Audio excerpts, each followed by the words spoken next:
They got us addicted, brother. Confession. Before making a conscious decision to change my habits, it was clear to me that it was becoming more and more common that I couldn't do mundane tasks without stimulating my little noodle. I just needed to be entertained like a cat playing with a laser pointer. Like, okay, this is probably TMI, but I'm a faceless YouTube channel, so who cares? I mean, really? But I'm working a corporate job right now, right? Well, whenever I need to let one loose, like whenever I need to take an absolute duke in the stall, as soon as I get in, I basically have to pull up a YouTube vid and watch an unskippable ad, and then I could finally begin lining the potty. And it dawned on me how my brain was so dang broken at this point, brother. And I saw a tweet earlier today, and it actually inspired me to make this self-help video, and I'll show it on my screen really quick. They're making wellness ads about playing video games on your couch. That's how bad phones have gotten. And it's a screenshot of this YouTube vid with 500,000 views titled, "I replaced doom scrolling with the Switch 2. Here's what happened." And honestly, that's pretty wild, moist critical voice. You know, Gen Z and even millennials are at a point where couch rotting and playing Zelda on the Switch is considered a meditation now. And to be real, that honestly is favorable over doom scrolling these infinite UI apps, or surrendering your free pondering to a random bro podcast that just wants to sell you Black Rifle coffee and supplements. I mean, what's next? In 2035, are they gonna make videos about how doom scrolling is better than constantly looking at your goon folder? I'll replace extreme 3D gooning with doom scrolling for a week and I could go out in the sun again. Okay, yeah, my mic probably peaked there, but whatever. I think that's where this is headed. I can't lie to you, brother. You know, your brain isn't supposed to be infinitely entertained. Like, there's something just plain not right about that. And it's up to us to get back that executive function. So in this video, I actually want to talk about how our attention got hijacked. And more importantly, I want to talk about 3 things that have genuinely helped me stop needing that constant stimulation.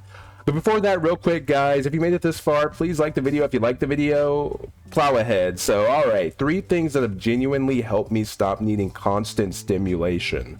So 1, and this is a big one, we need to practice being bored again. Like I said, our brain isn't supposed to be entertained every waking second of life. Like, I have this ADHD friend, and I remember this one time we were on the phone while following each other in our cars to drive to the next spot. Like, we were both chilling in our cars following each other, and we were on the phone on speaker. I don't know why I just reiterated myself, but just so you get the picture. Well, we stop at a red light, all right? We stop at a red light, and I look at my phone and, you know, just glance down, and it says someone sent me an Instagram reel.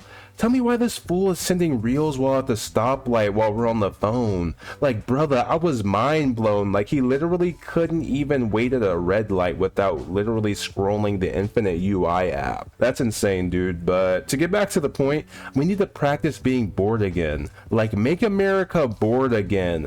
MABA. The best ideas I've had for work, YouTube, and overall life weren't while doom scrolling while I ladar. They were while walking to my car, driving home, taking a shower, or sitting at the gym between sets.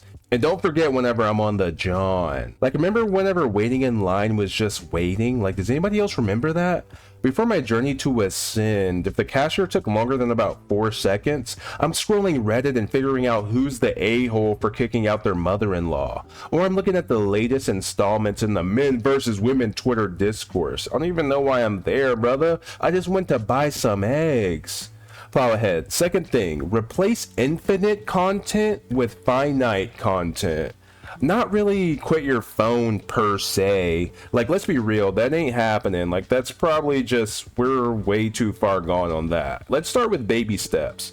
Take a break from scrolling and read 1 chapter from that book that's been on your shelf collecting dust for a month. I mean, I know it sounds crazy for some folks, but actually try it. I've been reading Dark Matter by Blake Crouch, and it's actually elite. So I would suggest starting with novels, you know, something that's actually enjoyable to read instead of the 48 Laws of Power or Art of War or something like that. Or another option, actually listen to the original tweet and play a story game for 1 hour straight, no distractions. Another option is watching a movie, but the key here is doing it without moving your mouse to see how much time is left on the screen.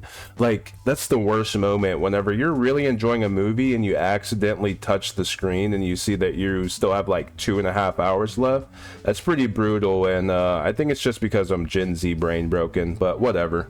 Another option is going to the gym and just listening to your favorite music and meditating. Meditating is a big thing, okay? I don't know why I just lied and said that. I don't freaking meditate, but anyways.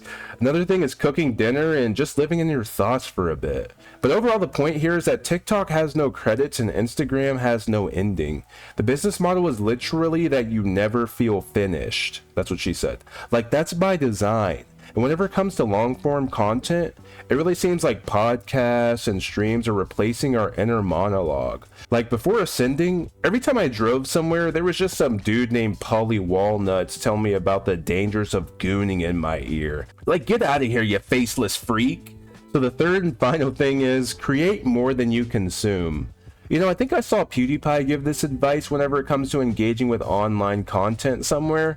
He said something like the only time that he's on the internet is whenever he's doing research or creating something. And you know, I've noticed that I'm happiest on days where I make something, whether it's a new stored procedure in my database at work or a video like this. Creating scratches that itch that consuming never does. And just to extrapolate a little bit, scrolling feels productive because you are taking in information and there is potential upside there, but brother, if you're scrolling for 3 hours, you've got nothing to show for it except for knowing why some celebrity slore you've never even met is crying.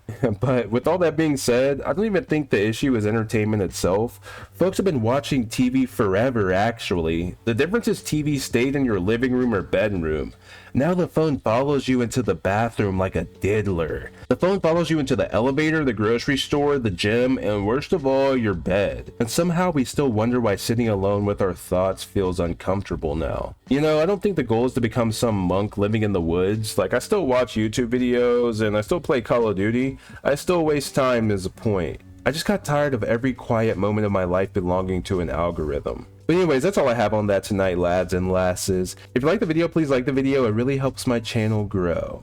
Thanks for watching, and one more thing, take care, say your prayers, and I'll see y'all later. So yeah.